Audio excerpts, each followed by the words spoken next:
Matinding paglabag sa nagpapatuloy na tigil putukan ang ginawang pag-atake ng Amerika sa mga missile sites at vessels ng Iran. Ito ang naging pahayag ng Iranian government matapos ang pag-atake. Pero sagot ng US, self-defense airstrikes ang ginawa nila. Narito ang balita ni Son Santiago. Mariing kinundena ng Iran ang isinagawang pag-atake ng Amerika laban sa mga Iranian missile sites at vessels na naganap sa katimugang bahagi ng kanilang bansa.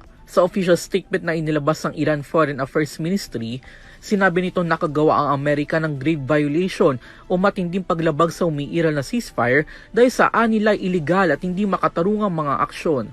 Matatandaan na nagsimula ang ceasefire noong April 8, 2026, ngunit nanatiling marupok o fragile hanggang sa kasalukuyan.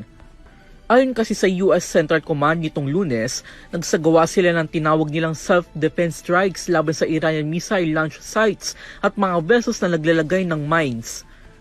Ang tinutukoy na lugar ay nasa Hormozgan region, isang southern port city na kinaroroonan din ng ilang Iranian naval base malapit sa Strait of Hormuz.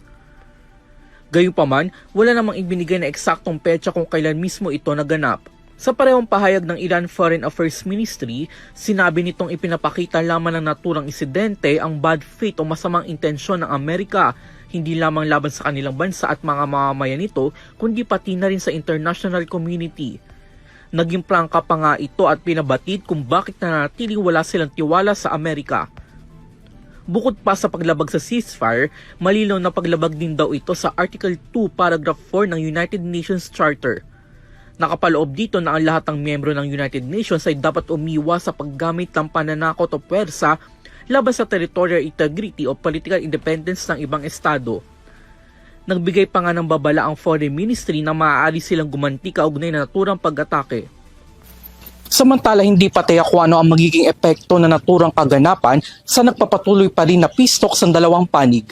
Para sa EuroTV News, ako si Son Santiago, sumasaludo sa bawat Pilipino.